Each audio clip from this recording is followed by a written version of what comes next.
আউযু বিল্লাহি মিনাশ শাইতানির রাজিম। বিসমিল্লাহির রহমানির রহিম। আসসালামু আলাইকুম। ক্ষমা করে দাও, মাফ করে দাও, যত দিনে জীবন বিনা বাঁচিবে, সুপথে চালাও, মাফ করে দাও, সুপথে চালাও, মাফ করে দাও। মাহমুদুর রহমান দেলোয়ার সাহেবকে ওনার গুরুত্বপূর্ণ তাফসীর পেশ করার জন্য ইসলামী সমাজ কল্যাণ সংস্থার পক্ষ থেকে সবিনয় অনুরোধ করছি। আলহামদুলিল্লাহ নাহমাদুহু ওয়া নাস্তাঈনুহু ওয়া নাস্তাগফিরুহু ওয়া নু'মিনু বিহি ওয়া নাতাওয়াক্কালু আলাইহি ওয়া নাশহাদু আন লা ইলাহা إلا الله وحده لا شريك له ونشهد أن سيدنا سندنا حبيبنا ومولانا محمد أعوذ بالله الشيطان الرجيم بسم الله الرحمن الرحيم إن المسلمين والمسلمات والمؤمنين والمؤمنات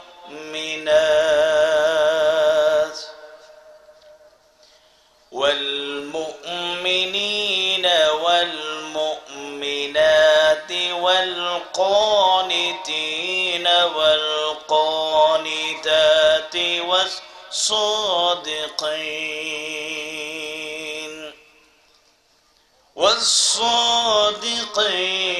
والصادقات والصابرين والصابرات والصابرين والصابرات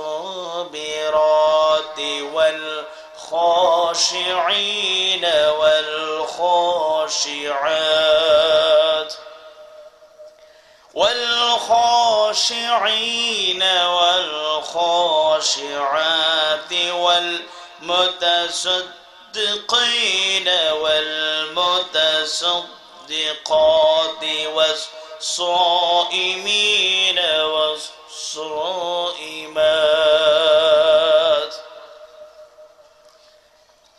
والصائمين والصائمات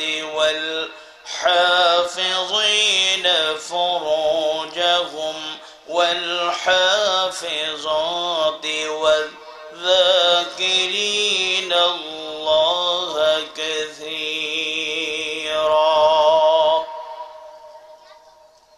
والذاكرين الله كثيرا والذاكرات أعد الله لهم مغفرة وأجرا عظيما. وقال تعالى في كلامه المجيد والفرقانه الحميد أعوذ بالله من الشيطان الرجيم إن الله وملائكته يصلون على النبي يا أيها الذين آمنوا صلوا عليه وسلموا تسليما اللهم صل على سيدنا مولانا محمد وعلى آل سيدنا مولانا محمد بلغ العلا بكماله كشف الدجى بجماله حسنت جميع خصاله صلوا عليه وآله ঐতিহ্যবাহী ইসলামী সমাজ কল্যাণ সংস্থা কলাজোড়ার উদ্যোগে 2 দিন ব্যাপী 11তম বার্ষিক তাফসীরুল কোরআন মাহফিলের প্রথম দিবসের এই অধিবেশনের মুহতারাম সভাপতি বিশিষ্ট ইসলামী চিন্তাবিদ আলেম দ্বীন আইডিয়াল একাডেমি কলাজোড়ার পরিচালক হযরতুল আল্লাম হযরত মাওলানা আখতার হোসেন সাহেব এবং বড়লেখা মুহাম্মদিয়া ফাজিল মাদ্রাসার মুহতারাম আরবি প্রভাষক ইসলামী চিন্তাবিদ আলেম দ্বীন হযরতুল আল্লাম হযরত মাওলানা শামসুল ইসলাম সাহেব পরম শুদ্ধাবাজন উলামায়ে কেরাম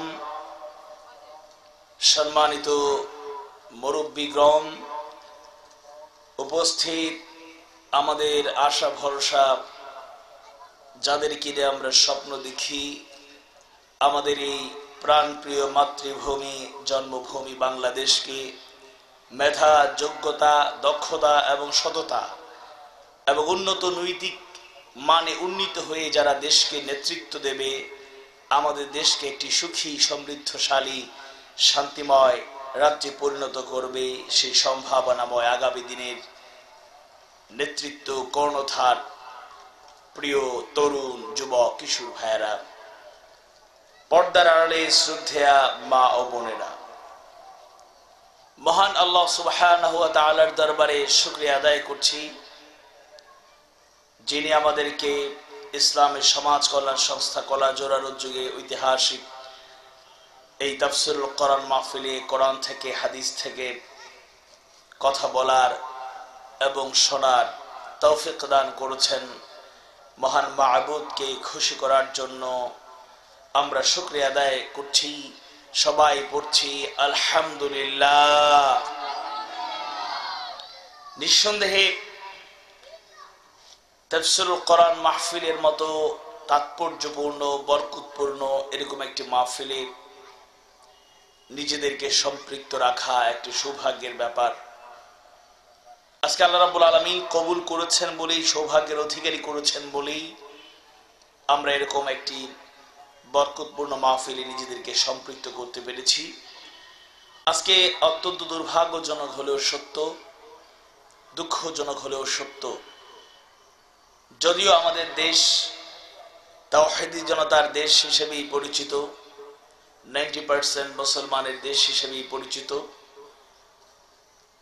ইসলাম প্রিয় জনতার দেশ হিসেবেই পরিচিত কিন্তু এরপরও দেখা যাচ্ছে আমাদের এই মুসলিম অধ্যুষিত দেশে যেভাবে কোরআনের প্রতি মানুষের মহব্বত থাকা দরকার হাদিসের প্রতি যেভাবে আকর্ষণ থাকা দরকার আল্লাহর গোলামির ব্যাপারে যতটুকু যত্নবান থাকা দরকার রাসূল সাল্লাল্লাহু আলাইহি ওয়াসাল্লামের সুন্নাহ অনুসরণের ক্ষেত্রে যতটুকু দায়িত্বশীল থাকা দরকার তার অনেক ঘাটতি পরিলক্ষিত হচ্ছে আজকে আমাদের এই দেশেও আমরা দুটি ভাগে বিভক্ত হয়ে পড়েছি একটি ভাগে কোরআনের পক্ষে হাদিসের পক্ষে ইসলামের পক্ষে যারা অবস্থান করছেন তারা অবস্থান করছেন আর আরেকটি পক্ষে কোরআন হাদিস ইসলামের বিরুদ্ধাচরণ করার মতো দুঃসাহস দেখানোর লোকও এই সমাজে আছে কোরআনুল কারীমের সূরাতুন নিসা 76 নম্বর আয়াত কারিমার মাধ্যমে রব্বুল আলামিন জানায় দিলেন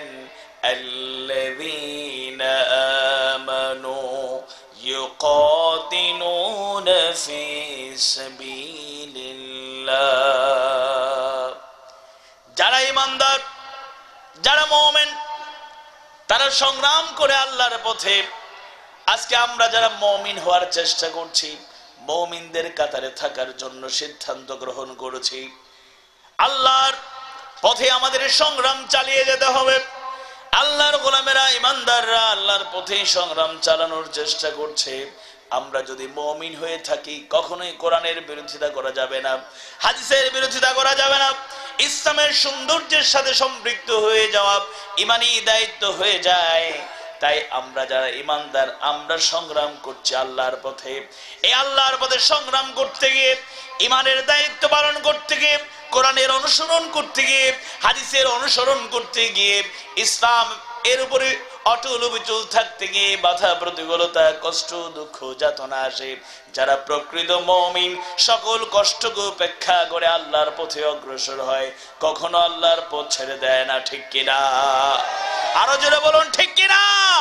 যারা আল্লাহর গোলাম, এই জমিনে যারা আল্লাহর গোলামি করতে চায়, যারা প্রকৃত মুমিন থাকতে চায়, এই ঈমানের পথে থাকতে গিয়ে বাধা আসে, বিপত্তি আসে, নির্যাতন আসে, নিপীড়ন আসে, কিন্তু একটি মুহূর্তের জন্য আল্লাহর গোলামের আল্লাহর দ্বীন ছেড়ে দেয় না। ঠিক কিনা? ওয়াল্লাযীনা কাফারু ইউকাতিলুনা ফি সাবিলিত তাগুত। আর যারা কাফের, যারা মুসলমান নামধারীও থাকতে পারে, কোরআনকে যারা ভালোবাসে না, কোরআনকে যাদের পছন্দ হয় না, জানতে চায় না, বুঝতে চায় না, মানতে চায় না, হাদিসের বাণীগুলো যাদের পছন্দ হয় না, ভালোবাসে না, জানতে চায় না, বুঝতেই চায় না, মানতে চায় না, ইসলামের সৌন্দর্যের সাথে সম্পর্ক রাখতে চায় না, নাম মুসলমান হতে পারে কিন্তু কুফরি করছে, আল্লাহর বিধান মানতে চায় না, রাসূলের সুন্নাহ অনুসরণ করতে চায় না। আজকে এরকম একটি শ্রেণী আমাদের দেশেও আছে না নাই? জোরে বলুন, আছে না নাই? একদল আল্লাহর পক্ষ নিয়েছে, একদল ঈমানের পথ বেছে নিয়েছে। যতই বাধার বিন্ধ্যাচল আসুক না কেন, বাধার বিন্ধ্যাচল গুড়িয়ে সাহসিকতা নিয়ে, ঈমানি দৃঢ়তা নিয়ে তারা যেভাবে এগিয়ে যাচ্ছে, এর বিরুদ্ধবাদী দলও কিন্তু শক্তি নিয়ে এগিয়ে যাচ্ছে। তারা বিরোধিতা করবে আর আমরা হাত পা গোটায়া ইসলামের কাজ বন্ধ করে দেবো। এটা কি হতে পারে? হতে পারে? এজন্য আল্লাহ এর পরের অংশে বলে দিলেন, ফাকাতিলু আউলিয়া আশ-শাইতান। যারা কুফরি করছে, আল্লাহর বিধান মানে না, রাসূলের সুন্নাহ মানে না, ইসলামের আদর্শের বিরুদ্ধে অবস্থান নেয়, কুফরি করছে, তাদের বিরুদ্ধে আমাদের নৈতিক ঈমানি দায়িত্ব হচ্ছে ফাকাতিলু আউলিয়া আশ-শাইতান। আল্লাহ বলছেন, সুতরাং তোমাদের দায়িত্ব হলো সেই সব শয়তানের চেলা চামুন্ডা চামচিকাদের বিরুদ্ধে, সেই সব শয়তানের পথ অনুসরণকারীদের বিরুদ্ধে সংগ্রাম করো। বলেন আল্লাহু আকবার। আর শয়তানের অনুসারীদের চক্রান্ত ষড়যন্ত্র দেখে একটু ভীত সন্ত্রস্ত হওয়াই স্বাভাবিক। আমরা মনে করতে পারি তাদের ষড়যন্ত্র বড়ই শক্তিশালী, আমরা মনে হয় ঈমানদাররা টিকে থাকতে পারবো না। আর আল্লাহ বলছেন, এই শয়তানের চক্রান্ত ষড়যন্ত্র তোমরা মনে করতে পারো অত্যন্ত জটিল এবং কঠিন, নো নেভার। বরং আল্লাহ বলছেন, ইন্না কাইদাশ শাইতানি কানা দাঈফা। নিশ্চয়ই শয়তানের সকল চক্রান্ত ষড়যন্ত্র অত্যন্ত দুর্বল। বলেন সুবহানাল্লাহ। সুতরাং আমরা যারা এই ঈমানের পথে আসতে পেরেছি, ইসলামের সৌন্দর্যের সাথে সম্পর্ক রাখতে পারছি, এটা নিঃসন্দেহে সৌভাগ্যের ব্যাপার। আজকে এই কলাজোড়ার ইসলামী সমাজ কল্যাণ সংস্থা 2 দিন মাহফিলের আয়োজন করেছে। যে যুবকগুলো ইচ্ছে করলে গানের অনুষ্ঠান আয়োজন করতে পারত, ইচ্ছে করলে কনসার্টের আয়োজন করতে পারত, ইচ্ছে করলে যুব সমাজ যুবতীদের চরিত্র বিধ্বংসী অনেক আয়োজন করতে পারত, কিন্তু তারা কোরআন ভালোবাসে বলেই, হাদিসকে ভালোবাসে বলেই, ইসলামের সৌন্দর্যে তারা থাকতে পেরে গর্ববোধ করে বলেই তারা আজকে মাহফিলের আয়োজন করেছে। কিন্তু এরকম একটা শ্রেণী আমাদের সমাজে আমাদের দেশে আছে যারা কোরআনের আওয়াজ বরদাস্ত করতে পারে না, হাদিসের সঠিক সহি বাণীগুলো তারা বরদাস্ত করতে পারে না, ইসলামের সৌন্দর্য বরদাস্ত করতে পারে না। যে মাহফিলগুলোর মাধ্যমে সত্য সুন্দরের প্রচার হয় তারা সুযোগ পেলে এসব মাহফিল বন্ধ করতে চায়, ঠিক কিনা? কিন্তু আজকে এই বাংলার সেই তৌহিদি জনতার কাতারে যে যুবক তরুণরা কোরআনকে ভালোবেসেছে, হাদিসকে ভালোবেসেছে, ইসলামকে গ্রহণ করেছে, তারা এমন দৃঢ় প্রতিজ্ঞ এই বাংলার জমিনে কোরআনের আওয়াজকে বুলন্দ করার জন্য, হাদিসের আওয়াজকে বুলন্দ করার জন্য, ইসলামের আওয়াজকে বুলন্দ করার জন্য প্রয়োজনে তারা জীবন দেবে, কিন্তু এক মুহূর্তের জন্য এই কোরআনের বিরুদ্ধে সহ্য করবে না, ঠিক কিনা?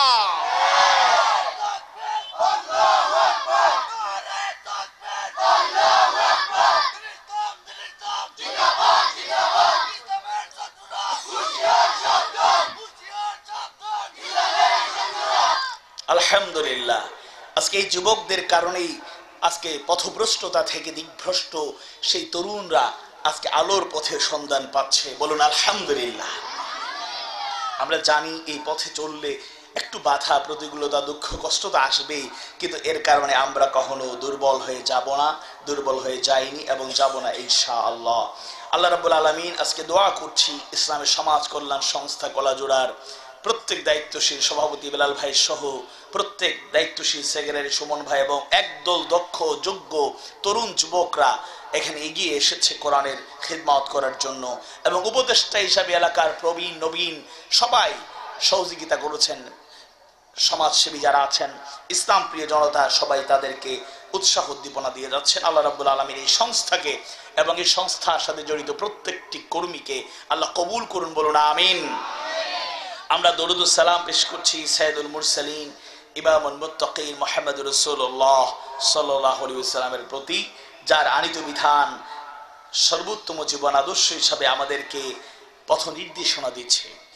জাহিলিয়াতের অন্ধকার দূরীভূত করে যে আদর্শের আলো ছড়ায় সেই বর্বর নিকৃষ্ট মানুষগুলো পৃথিবীর ইতিহাসে সবচেয়ে উৎকৃষ্ট হয়ে পড়েছিল।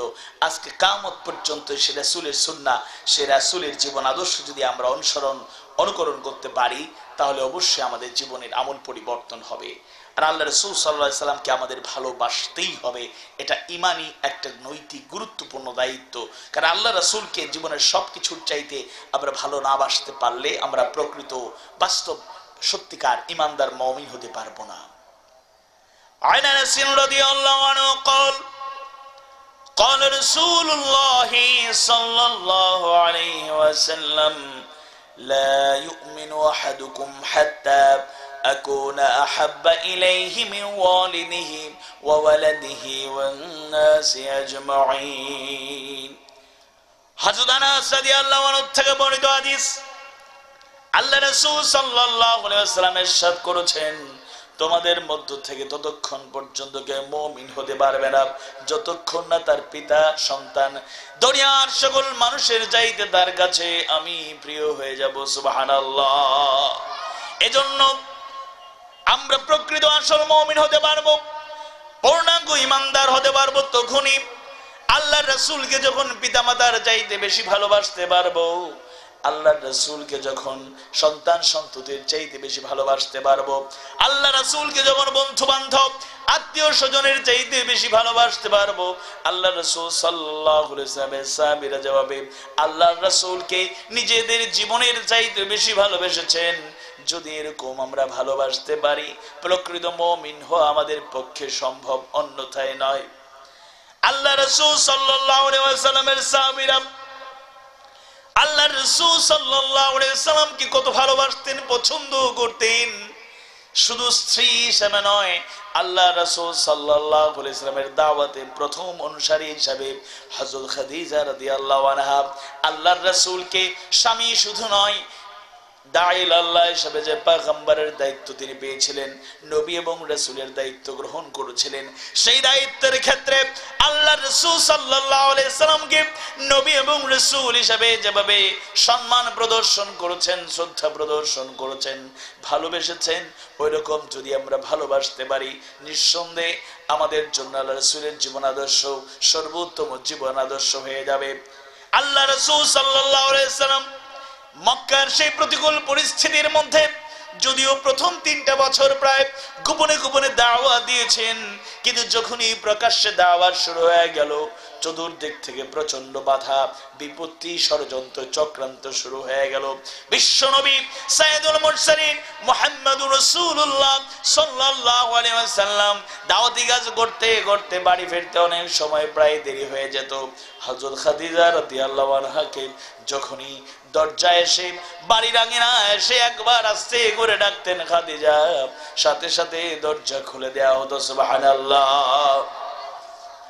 আল্লাহ রাসূল সাল্লাল্লাহু আলাইহি ওয়াসাল্লাম একদিন প্রশ্ন করলেন, ও খাদিজা, রাত দেরি করে যত দেরি করে আসি না কেন, যেদিনই দেরি করে আসলাম তোমাকে একটা বার ডাকলাম খাদিজা, এর বেশি ডাকার প্রয়োজন হলো না, সাথে সাথে তুমি দরজা খুলে দাও। ও খাদিজা, তোমার কি ঘুম আসে না, তোমার কি ক্লান্তি আসে না? হযরত খাদিজা রাদিয়াল্লাহু আনহা জবাব দিয়ে দিলেন, ইয়া রাসূলুল্লাহ, ইয়া হাবিবাল্লাহ, চতুর্দিকে এই দিনের দাওয়াত দিতে গিয়ে, আল্লাহর গোলামের দাওয়াত দিতে গিয়ে চতুর্দিকে কত প্রতিকূলতা ষড়যন্ত্র আপনাকে বরদাস্ত করতে পারে না, আপনাকে শেষ করার পরিকল্পনাও চলছে। এত বাধা বিপত্তি, শত্রুদের এত রক্তচক্ষু, এত চক্রান্ত ষড়যন্ত্র, আমি চিন্তা করি আমার ঘুম আসে, ক্লান্তি আসে, কিন্তু যখন আমি ভাবি বিশ্বনবী আল্লাহর রাসূল আল্লাহর প্রিয় হাবিব দাওয়াতি কাজ করে দিনের প্রচার করে বাড়িতে আসলেন, অনেক দেরি করে আসলেন, আমি যদি ঘুমায় থাকি বিশ্বনবী বারবার আমাকে ডাকতে থাকেন, যদি শত্রু কাফের মুশরিক কেউ জেনে যায় আর বিশ্বনবীর কোনো ক্ষতি হয়ে যায়, সেই ক্ষতি আমি কখনোই বরদাস্ত করতে পারবো না। সুবহানাল্লাহ। তাই আমি ঘুম আসে, ক্লান্তি আসে, ঘুমাই না, দরজায় হেলান দিয়া পিঠটা ঠেকিয়ে দরজায় হেলান দিয়ে অপেক্ষা করতে থাকে, দাঁড়ায় দাঁড়ায় ঘুমাই। আর আপনি যখনই একবার ডাক দেন আমি সাথে সাথে দরজা খুলে দেই। সুবহানাল্লাহ। এজন্য আল্লাহ রাসূলকে আমাদের এর থেকে আমাদের জীবনের সবকিছুর মূল্যবান এবং সবচেয়ে গুরুত্বপূর্ণ হিসেবে গ্রহণ করতে হবে। আল্লাহ রাসূলকে ভালোবাসতে হবে। আমি আমার মূল আলোচনায় যাওয়ার আগে নিন্দা এবং ক্ষোভ প্রকাশ করছি, আজকে আমাদের পার্শ্ববর্তী দেশ মিয়ানমারে রোহিঙ্গা মুসলমানদের কি আর্তনাদ আজকের ইন্টারনেটের যুগে ইউটিউব ফেসবুকের মাধ্যমে, ইলেকট্রনিক মিডিয়া, প্রিন্ট মিডিয়ার মাধ্যমে আমাদের কাছে পরিষ্কার হয়েছে। একটা হচ্ছে জেনে বলা থিওরিটিক্যাল নলেজ, আর একটা হচ্ছে প্র্যাকটিক্যাল নলেজ। আমি আমার সৌভাগ্য হয়েছে 2 জানুয়ারি এবং 3 জানুয়ারি, 2 জানুয়ারি আমার মাহফিল ছিল উখিয়া উপজেলায় কক্সবাজারে, যেখানে পর্যাপ্ত অসংখ্য গণিত রোহিঙ্গা মুসলমান নরনারীরা আশ্রয় নিয়েছে। আর 3 জানুয়ারি ছিল পরশুদিন ছিল আমার মাহফিল টেকনাফ উপজেলায়, সেখানেও বিপুল পরিমাণ রোহিঙ্গা ইমানদার মুমিনেরা আশ্রয় নিয়েছেন। আমি সৌভাগ্য হয়েছে 3 জানুয়ারি সেই মাহফিলে এলাকায় যাওয়ার পরে, আমি আগেই বলেছিলাম আমাকে যে দাওয়াত করেছে, আমি সেই রোহিঙ্গা মুসলমানদের সবার খোঁজ খবর নেওয়া তো পার্সোনালি আমার পক্ষে সম্ভব নয়, যে দাওয়াত করেছে তাকে আমি আহ্বান জানালাম যে অল্প কিছু সংখ্যক অন্ততপক্ষে আমার ব্যক্তিগতভাবে তাদের খোঁজ খবর নেওয়ার জন্য অল্প কিছু সংখ্যক রোহিঙ্গা ভাই বোনদের যদি দাওয়াত করা হয়, চেষ্টা করা হবে, আমি যতদূর পারা যায় তাদের খোঁজ খবর নিতে চাই, সরাসরি তাদের কাছ থেকে। কথা কতটুকু বুঝবো আমি জানি না, ট্রান্সলেট করার মতো লোক এই এলাকার ছিল, যেহেতু তাদের সাথে একটা রিলেশন আছে। এই হিসাবে 14 জন রোহিঙ্গা মমেনা যারা ছিলেন, অল্প সংখ্যক 4-5 জন, তারা পর্দার আড়ালে ছিলেন, আর বাকিদের আমি একান্তভাবেই তাদের সাথে কথা বলেছি, তাদের কষ্ট জানার চেষ্টা করেছি। আর কক্সবাজারে অনেকগুলো মাহফিল করছি, লোকদের সাথে সম্পর্ক, কথা বলতে না পারলেও কিছুটা অনেকটাই এখন বুঝতে পেরেছি আলহামদুলিল্লাহ। তো তাদের আর্তনাদ সরাসরি শোনার পরে আমার যে অনুভূতি হলো কি পরিমাণ কষ্টে তারা আছে, এটা আসলে যা আমরা জানছি ইলেকট্রনিক মিডিয়া, প্রিন্ট মিডিয়া এবং ইন্টারনেটের ইউটিউব ফেসবুকের সুবাদে, তার থেকেও ভয়াবহ করুণ পরিণতি তারা কিন্তু ভোগ করছে। ওই টেকনাফের একজন মুরব্বী আমার সাথে দেখা করলেন, দেখা করার এক পর্যায়ে বললেন, ওই জায়গায় তাদের কিছু আত্মীয়, তার শত্রু কিছু লোক তার বাড়িতে আশ্রয় নিয়েছে। যখন নির্যাতনের মাত্রা বেড়ে গেল, নির্যাতন শুরু হয়ে গেল, বিশেষ করে মা বোনেরা, পর্দানশীল যুবতী সুন্দরী নারীদের কোনো নিরাপত্তা নেই। তাই তার দুজন আত্মীয় যুবতী পর্দানশীল, তার আত্মীয় দুজন এবং আরো 3-4 জন, 5-6 জন আত্মীয় তার বাড়িতে আশ্রয় নিয়েছেন। কিন্তু পরিস্থিতি শান্ত হচ্ছে না, দিন দিন সেই পরিস্থিতি খারাপ হচ্ছে। তারা কিছু দিনের জন্য এসেছিলেন, এবার তারা বললেন, হাত পা ধরে চোখের পানি ছেড়ে দিয়া তারা অনুরোধ করছেন। বিশেষ করে যুবতী সেই দুজন নারী আল্লাহর বান্দি, তারা অনুরোধ করলো, আঙ্কেল আমরা যাব না। তাদের ভাষায় তারা বোঝাতে চায় এই পরিস্থিতিতে যাওয়া আমাদের সম্ভব না। যদিও তারা পড়াশোনা করে বলছে পড়াশোনা প্রয়োজনে বাদ দিয়ে দেব, কিন্তু এই পরিস্থিতিতে আমাদের পক্ষে ওই এলাকায় যাওয়া সম্ভব না। কারণ বিশেষ করে নারীদের উপর অত্যন্ত নির্মম পাশবিক কায়দায় নির্যাতন চলছে। সুন্দরী বর্দানশীল যুবতী নারীদের, আল্লাহর বান্দীদের বাবা এবং মায়ের সামনে ধর্ষণ করা হয়। শুধু তাই নয়, দর্শন করার পরে অত্যন্ত পাশবিক কায়দায় নির্মম ভাবে অনেককে দুনিয়া থেকে বিদায় করা হচ্ছে। সেই রোহিঙ্গা মুসলমানদের মধ্যে ছোট ছোট মাসুম বাচ্চারাও রক্ষা পাচ্ছে না, বৃদ্ধরাও রক্ষা পাচ্ছে না, যুবকরা আক্রান্ত হচ্ছে, যুবতীরা আক্রান্ত হচ্ছে। কয়েকদিন আগে পত্রিকায় পড়লাম, এক বিধবা, এক অসহায় মহিলার সাক্ষাৎকার নেওয়া হলো, যে ভিক্ষাবৃত্তিতে ভিক্ষা করছে, ভিক্ষা বেছে নিয়েছে। তাকে প্রশ্ন করা হলো, ভিক্ষা করেন কেন? সে তার মনের অভিব্যক্তি জানায়া দিল, আমার সব ছিল, চোখের সামনে স্বামীকে গুলি করে হত্যা করা হলো, সুন্দর একটা বাড়ি ছিল, ঠিকানা ছিল, চোখের সামনে বাড়িটা পুড়িয়ে ছাই করা হলো, ছোট্ট 4টা সন্তানকে নিয়ে অসহায় হয়ে পড়লাম, অনেক কষ্ট করে এই সীমানায় পদার্পণ করেছি, এসেছি, আমার সম্বল বলতে কিছু নাই, এখন ভিক্ষা করা ছাড়া আমার কোনো রাস্তা নাই। এজন্য ইমানদার হিসাবে, মুমিন হিসাবে আমাদের নৈতিক দায়িত্ব রয়েছে। আল মুসলিমু কাজাসাদিন ওয়াহিদ, মুসলিম মিল্লাত একটা দেহের মতো। আমাদের হাতে ব্যথা লাগলে হাত যেভাবে শুধু কষ্ট অনুভব করে না, সমস্ত শরীর কষ্ট অনুভব করে। পায়ে ব্যথা লাগলে শুধু পা কষ্ট অনুভব করে না, মাথা থেকে শুরু করে প্রত্যেকটা অঙ্গ প্রত্যঙ্গ, একটা জায়গায় ব্যথা লাগলে সমস্ত শরীর যেভাবে কষ্ট অনুভব করে, একইভাবে আজ দুনিয়ার যে কোনো প্রান্তে আমার মুসলমান নরনারী, মুমিন মুমিনারা যদি কষ্টে থাকে, আর আমাদের ন্যূনতম যদি ঈমান থাকে, আমরা বরদাস্ত করতে পারি না, ঠিক কিনা? এজন্য আমাদের নৈতিক দায়িত্ব হয়ে পড়েছে। আজ আমরা জানি এই মাহফিল থেকে বললেই এই আওয়াজ বিশ্ব দরবারে সেই মোড়লদের কাছে, বিশ্বের নিয়ন্ত্রণকারীদের কাছে পৌঁছবে কিনা। কিন্তু আমরা এরকম করে ছোট ছোট জায়গা থেকে শুরু করে যদি গোটা জাতিকে সচেতন করা যায়।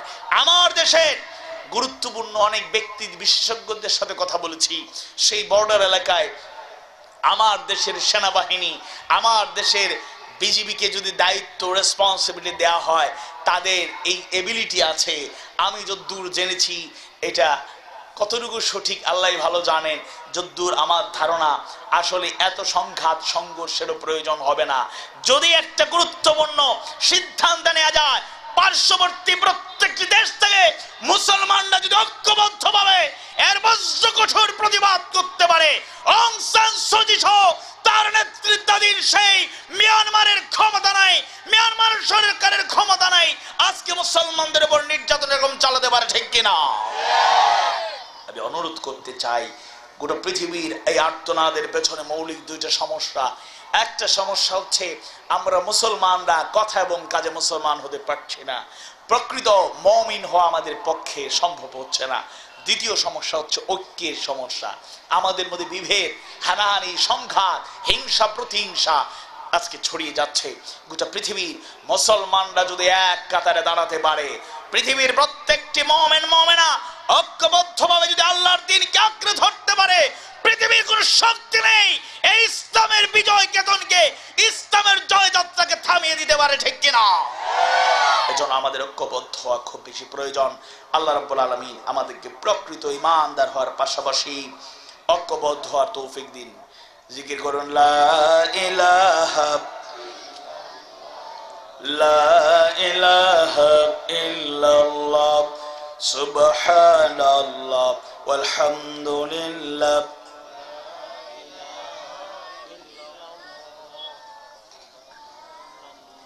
ওয়ালহামদুলিল্লাহ লা ইলাহা ইল্লাল্লাহ লা ইলাহা ইল্লাল্লাহ লা ইলাহা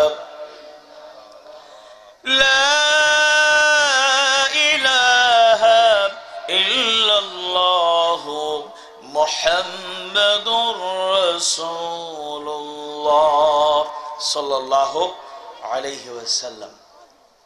ইমানদার ভাইরা, সম্মানিত উপস্থিতি, আমি কোরআনুল কারীমের 33তম সূরা সূরাতুল আহজাবের 35 নম্বর আয়াতে কারিমা শুরুতে তেলাওয়াত করেছি। আবারও তেলাওয়াত করব, সরল অনুবাদ পেশ করব এবং এই আয়াতের আলোকেই আমার নির্ধারিত সময়ের মধ্যে আলোচনা পেশ করব ইনশাআল্লাহ। কোরআনুল কারীমের 33তম সূরা হচ্ছে সূরাতুল আহজাব। এই সূরার 20 নম্বর আয়াতে কারিমাতেই আহজাব শব্দটির উল্লেখ হয়েছে। সেই শব্দকে চয়ন করে সূরার নামকরণ করা হয়েছে।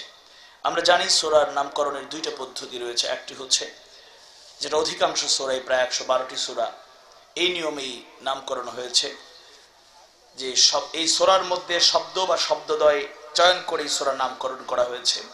আর আরেকটি পদ্ধতি হচ্ছে ভাবার্থ এবং মর্মার্থ এর আলোকেই, বিষয়বস্তুর আলোকেই সূরার নামকরণ। যেমন এরকম দুটি সূরা রয়েছে, সূরাতুল ফাতিহা আর একটা হচ্ছে সূরাতুল ইখলাস। বিসমিল্লাহির রহমানির রহিম আলহামদুলিল্লাহি রাব্বিল আলামিন আর রহমানির রহিম মালিকি ইয়াউমিদ্দিন ইয়্যাকা না'বুদু ওয়া ইয়্যাকা নাস্তাঈন ইহদিনাস সিরাতাল মুস্তাকিম সিরাতাল লাযীনা আন'আমতা আলাইহিম গায়রিল মাগদুবি আলাইহিম ওয়ালাদ-দাল্লিন আমিন। আবার কুল হুয়াল্লাহু আহাদ আল্লাহুস সামাদ লাম ইয়ালিদ ওয়া লাম ইউলাদ ওয়া লাম ইয়াকুল লাহু কুফুয়ান আহাদ। দুটি সূরার মধ্যে এদিকে ফাতিহার মধ্যে ফাতিহা শব্দের উল্লেখ নাই, ওদিকে ইখলাস এই সূরার মধ্যে কিন্তু ইখলাস শব্দের উল্লেখ নাই। ফাতিহা অর্থ হচ্ছে উদ্বোধন, সূচনা, শুরু করা। যেহেতু কোরআনুল কারীমের সূচনা হয়েছে এই সূরার মাধ্যমে, তাই সূরার নামকরণ করা হয়েছে সূরাতুল ফাতিহা। আবার ছোট্ট 3 আয়াতের সূরা সূরাতুল ইখলাস, কুল হুয়াল্লাহু আহাদ আল্লাহুস সামাদ লাম ইয়ালিদ ওয়া লাম ইউলাদ ওয়া লাম ইয়াকুল লাহু কুফুয়ান আহাদ। এই সূরার মাধ্যমে ইখলাস শব্দের হচ্ছে একাগ্রতা, একনিষ্ঠতা। অত্যন্ত একনিষ্ঠভাবে এখানে তাওহীদের ঘোষণা এসেছে, তাই এই সূরার নামকরণ করা হয়েছে সূরাতুল ইখলাস। আর আমি যে সূরা, এটার নাম আহজাব শব্দ চয়ন করি এই সূরার নামকরণ করা হয়েছে। এই সূরাটি মাদানী সূরা, তবে তাফসীর ইবনে কাসীর থেকে শুরু করে উল্লেখযোগ্য গুরুত্বপূর্ণ তাফসীর গ্রন্থগুলো আমরা যতটুকু পড়েছি, এখানে স্পেসিফিক নাজিলের একেবারে স্পেসিফিক কোনো ঘটনা কিংবা সময় বলে দেয়া যায়নি। তবে নির্ভরযোগ্য এই তথ্য দেয়া হয়েছে তাফসীর গ্রন্থগুলোতে যে এই সূরা নাজিলের সময়কাল হচ্ছে 3য় হিজরির শেষ থেকে 4র্থ হিজরির শেষ কিংবা 5ম হিজরির শুরু পর্যন্ত। বিশেষ করে 3টা ঘটনা যদি একটু জানার চেষ্টা করা হয় তাহলে বোঝা যাবে এই সূরাটি কখন নাজিল হয়েছে। প্রথম ঘটনা হলো আহজাব যুদ্ধ, যেটা 5ম হিজরির শাওয়াল মাসে সংঘটিত হয়েছে। দ্বিতীয় ঘটনা হলো বনি কোরাইজার যুদ্ধ, এটিও 5ম হিজরির জিলকাদ মাসে সংঘটিত হয়েছে। এবং তৃতীয় ঘটনা হলো এই 5ম হিজরির জিলকাদ মাসেই আল্লাহ রাসূল সাল্লাল্লাহু আলাইহি সাল্লাম হযরত যায়েনব রাদিয়াল্লাহু আনহার সাথে বিবাহ বন্ধনে আবদ্ধ হয়েছে। এই 3টা ঘটনাকে যদি একটু জানার উপলব্ধি করার চেষ্টা করি তাহলে আমাদের কাছে পরিষ্কার হবে এই সূরাটি হচ্ছে মাদানী সূরা, হিজরতের পরে নাজিলকৃত সূরাদের মধ্যে অন্যতম সূরা। 35 নম্বর আয়াতে কারিমা আপনাদের সামনে আবার তেলাওয়াত করছি এবং অনুবাদ বলেই সেই আলোকে নির্ধারিত সময়ে আমি ব্যাখ্যা করার চেষ্টা করব ইনশাআল্লাহ। أعوذ بالله من الشيطان الرجيم.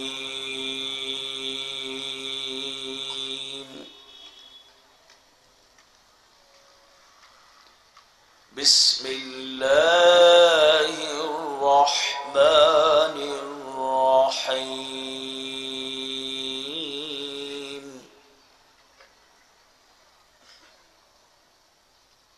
إن المسلمين والمسلمات والمؤمنين والمؤمنات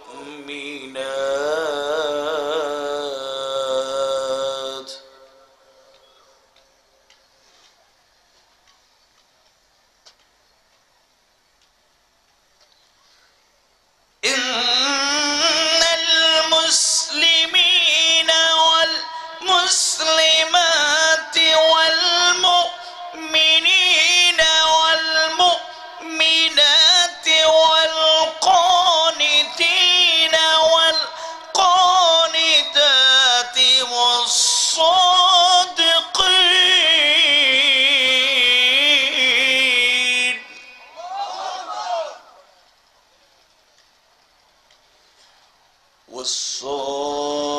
والصادقين والصادقات والصابرين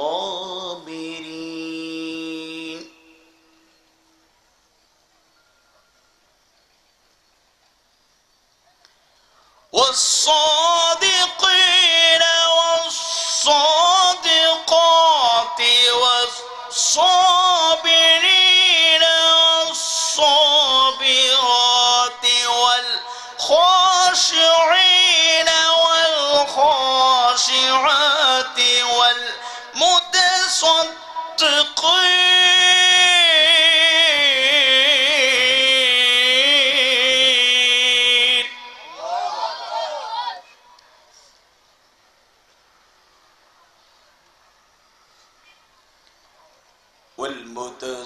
والمتصدقين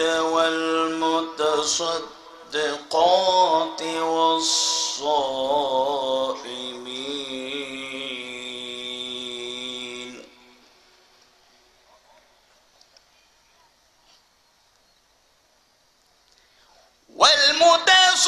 والمتصدقين والمتصدقات والصائمين والصائمات والحافظين فروجهم والحافظات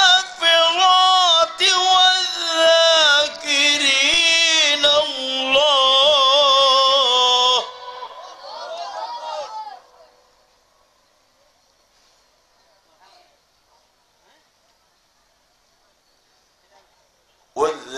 والذاكرين الله كثيرا والذاكرات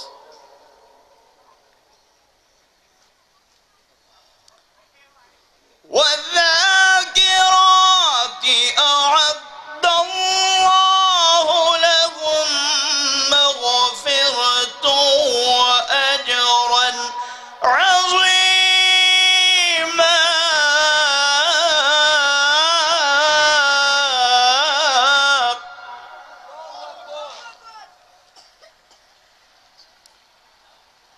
أعد الله لهم مغفرة وأجرا عظيما.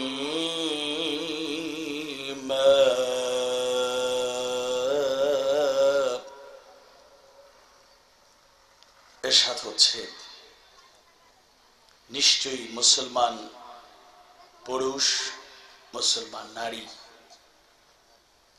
মুমিন পুরুষ, মুমিনা নারী,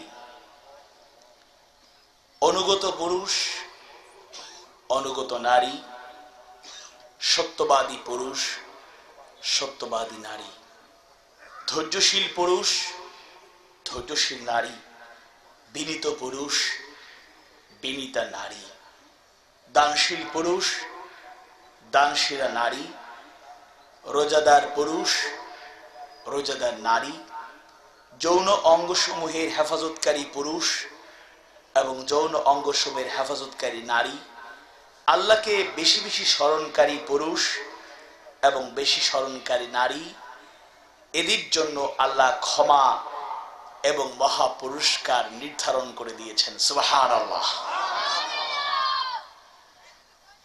সম্মানিত উপস্থিতি, এখানে আল্লাহ রাব্বুল আলামিন সূরাতুল আহজাবের 35 নম্বর আয়াতে কারিমায় আল্লাহ ক্ষমা করবেন এবং মহা পুরস্কারে পুরস্কৃত করবেন। এই দুটি পুরস্কার পাওয়ার, ক্ষমা পাওয়ার এবং পুরস্কার পাওয়ার উপযুক্ত গুণাবলী সম্পন্ন মুমিন মুমিনা আল্লাহর বান্দা বান্দীদের পরিচয় সুন্দরভাবে উপস্থাপন করেছেন। এই গুণগুলো যাদের মধ্যেই বিরাজমান থাকবে, এই গুণগুলো যারাই অর্জন করতে পারবে, তারাই আল্লাহর পক্ষ থেকে ক্ষমা এবং মহা পুরস্কার অর্জন করতে পারবে। আল্লাহ আমাদেরকে এদের কাতারে শামিল করুন, বলুন আমিন। আরো জোরে বলুন আমিন। প্রথম গুণ হলো মুসলিমিন ওয়াল মুসলিমাত, মুসলমান নারী পুরুষ, পুরুষ নারী। ইসলাম যারা অনুসরণ করে তারাই তো মুসলমান। ইসলাম শব্দ সিলমুন থেকে এর উৎপত্তি, অনেকগুলো অর্থ রয়েছে। এর মধ্যে অর্থ হচ্ছে শান্তি, নিরাপত্তা, আত্মসমর্পণ। যারাই শান্তির পক্ষে থাকবে, শান্তির জন্য কাজ করবে, তারাই মুসলিম। যারাই নিরাপত্তার জন্য কাজ করবে, নিরাপত্তা প্রদান করবে, যেমন আল্লাহ রাসূল সাল্লাল্লাহু আলাইহি ওয়াসাল্লাম মুসলমানদের একটা পরিচয় বলেছেন, আল মুসলিমু মান সালিমাল মুসলিমুনা মিন লিসানিহি ওয়া ইয়াদিহি। মুসলমান হলো সেই যার জিহ্বা এবং হাত থেকে, তথা জিহ্বা মানে কথাবার্তা বোঝানো হয়েছে, আর হাত মানে শক্তিকে বোঝানো হয়েছে। এর মানে হলো মুসলমান হলো সেই যে মুসলমানের কথাবার্তা থেকে এবং শক্তি থেকে, হাত থেকে অন্য মুসলমান নিরাপদ থাকে। জোরে কোন সুবহানাল্লাহ। আমরা এই হাদিস থেকে বলতে পারি, আমরা যদি কথাবার্তার মাধ্যমে মানুষকে কষ্ট না দিয়ে বরং মানুষকে উৎসাহ প্রদান করতে পারি, কথাবার্তার মাধ্যমে যদি সত্য সুন্দরের পথে নিয়ে আসতে পারি, কথাবার্তার মাধ্যমে যদি তার মন হৃদয় জয় করতে পারি সত্য সুন্দরের জন্য, কোরআনের জন্য, হাদিসের জন্য, তাহলে আমরা মুসলিমদের কাতারে থাকতে পারবো। আমার প্রভাব আছে, শক্তি আছে, সামর্থ্য আছে, ক্ষমতা আছে, কিন্তু আমি কাউকে জুলুম করব না, অন্যায় করব না, কারো ক্ষতি আমি করব না। ক্ষমতা আছে বলেই, শক্তি আছে বলেই কারো জমি দখল করব না। ক্ষমতা প্রতিপত্তি আছে বলেই মানুষের উপর নির্যাতন চালাবো না। ক্ষমতা প্রতিপত্তি আছে বলেই অন্যের অধিকার নষ্ট করব না। ঠিক কিনা? আজকে মুসলমানদের কাতারে সম্পৃক্ত হতে চাইলে, ইসলামের পরিচয়, মুসলমানের পরিচয় জানতে চাইলে, এটা হচ্ছে গুরুত্বপূর্ণ একটি পরিচয় যে আমার কথা থেকে, আমার শক্তি থেকে অন্য মুসলমান নিরাপদ থাকবে। কিন্তু আজকে মুসলমান আমরা নামধারী হয়েছি, কিন্তু প্রকৃত মুসলমান হতে পারছি না বলি আজকে আমাদের কথাবার্তা থেকে অন্য মুসলমান নিরাপদে নাই। ঠিক কিনা? এবং বিশেষ করে আমাদের হাত যত শক্তিশালী, শক্তি যত বেশি থাকবে, ক্ষমতা থাকলে, প্রভাব প্রতিপত্তি থাকলে এটার অপব্যবহার আমরা করছি। আজকে সম্পদ আছে বলি অনাথ, গরিব, অসহায় মানুষের মূল্য আমাদের কাছে নাই। আমরা তাদের উপর নির্যাতন চালাই, নিপীড়ন চালাই, বিভিন্নভাবে শোষণ আজকে করছি, অর্থনৈতিক শোষণ আজকে চলছে। আজকে ক্ষমতা প্রতিপত্তি থাকলে, সমাজের নেতা আপনি হন, রাষ্ট্রের নেতা হন, কোন দলের নেতা হন, প্রভাবশালী হন, আপনি জুলুম করতে পারেন না যদি আপনি মুসলমান নিজেকে দাবি করে থাকেন। আরেকটা অর্থ হলো আত্মসমর্পণকারী। আমরা আত্মসমর্পণ করব কার কাছে? আরো জোরে বলেন, কার কাছে? যারা নিজেকে আল্লাহর কাছে সমর্পণ করে দেয়, যারা কথা এবং কাজে ঘোষণা করে কুল ইন্না সলাতি ওয়া নুসুকি ওয়া মাহইয়ায়া ওয়া মামাতি লিল্লাহি রাব্বিল আলামিন। আল্লাহ শিখিয়ে দিচ্ছেন তার নবীকে, এবং আমরাও সেখান থেকে শিখছি। আল্লাহ রাব্বুল আলামিন জানায় দিলেন, বলুন আমার নামাজ, আমার কোরবানি, আমার জীবন, আমার মৃত্যু বিশ্ব প্রতিপালক আল্লাহর জন্য। সুবহানাল্লাহ। আমরা যদি আমাদের জীবনটাকে এরকম করে তুলতে পারি, নামাজ, কোরবানি, হায়াত, মওত থেকে শুরু করে সবকিছু আল্লাহ রাব্বুল আলামিনের জন্য, তাহলে আর কোনো চিন্তা থাকবে না, হতাশা নিরাশার কোনো কারণ থাকবে না। কিন্তু আমরা তো জীবন রক্ষার জন্য আল্লাহকে ভুলে যাই, দুনিয়ার মানুষকে ভয় করি, দল গোষ্ঠীকে ভয় করি, ঠিক কিনা? কিন্তু আল্লাহর গোলামদের পরিচয় হলো সূরাতুন নিসা 34 নম্বর আয়াত কারিমা আল্লাহ বলছেন, ফালইউকাতিল ফি সাবিলিল্লাহিল্লাযীনা ইয়াশরুনাল হায়াতাদ দুনিয়া বিল আখিরাহ। আল্লাহর পথে তাদের সংগ্রাম করা উচিত, যারা আখিরাতের বিনিময়ে দুনিয়াকে বিক্রি করে দিয়েছে। ওয়া মান ইউকাতিল ফি সাবিলিল্লাহ, আর যারা আল্লাহর পথে লড়াই করে, ফায়ুকতাল, যদি লড়াই করতে গিয়ে জীবন দিয়ে দেয়, শহীদ হয়ে যায়, আও ইয়াগলিব, অথবা বিজয় হয়, ফাসাউফা নুতিহি আজরান আযীমা, আল্লাহ রাব্বুল আলামিনের কাছে তাদের জন্য উত্তম পুরস্কার রয়েছে। সুবহানাল্লাহ। জন্য আমরা সবকিছু আল্লাহর জন্য যদি বিলাই দিতে পারি, তাহলেই মুসলমানদের কাতারে আমরা আছি, এটা উপলব্ধি করা যাবে। আজকে সবচেয়ে বড় সমস্যা হচ্ছে ইসলাম, আল ইয়াউমা আকমালতু লাকুম দীনাকুম ওয়া আতমামতু আলাইকুম নি'মাতি ওয়া রাদিতু লাকুমুল ইসলাম দীনা। এটা হচ্ছে কোরআনুল কারীমের সর্বশেষ নাজিলকৃত আয়াত। এই আয়াত যখন নাজিল হয়ে গেল, ইসলাম কি আর অপূর্ণাঙ্গ থাকলো? ইসলাম কি অপূর্ণাঙ্গ থাকলো? এই আয়াত কারিমার মাধ্যমে ইসলাম একটা পরিপূর্ণ জীবন ব্যবস্থায় পরিণত হয়ে গেল। Islam is the complete code of life, একটা পূর্ণাঙ্গ জীবন বিধান। কিন্তু আজকে দুঃখজনক হলো সত্য, ইসলাম অনুসরণের ক্ষেত্রে সবচেয়ে গুরুত্বপূর্ণ সমস্যা যেটি, সেটি হচ্ছে আমরা পূর্ণাঙ্গ রূপে ইসলামকে অনুকরণ করতে পারছি না। কোরআনুল কারীমের সূরাতুল বাকারা রাব্বুল আলামিন তে ঈমানদারদের জানায় দিলেন, ইয়া আইয়ুহাল্লাযীনা আমানু দুখুলু ফিস সিলমি কাফা। হে ঈমানদারগণ, তোমরা যারা ঈমান এনেছো, ও মুমিনেরা, পরিপূর্ণরূপে ইসলামে প্রবেশ করো তথা পরিপূর্ণরূপে ইসলামকে অনুকরণ করো। আফাতুমিনুনা বিবাদিল কিতাব ওয়া তাকফুরুনা বিবাদ। আমরা কি কোরআনের এক অংশ মানব আর এক অংশ ছেড়ে দেব? এটা প্রকৃত আসল মুমিনের পরিচয় হতে পারে না। বরং যখন পরিপূর্ণরূপে রব্বুল আলামিনের বিধান আমরা মানতে পারবো, কোরআন মানতে পারবো, যখন পরিপূর্ণরূপে আল্লাহ রাসূল সাল্লাল্লাহু আলাইহি ওয়াসাল্লামের সুন্নাহ অনুকরণ করতে পারবো, তখনই আমরা প্রকৃত অর্থে ইসলামের অনুসারী মুসলমান হতে পারবো।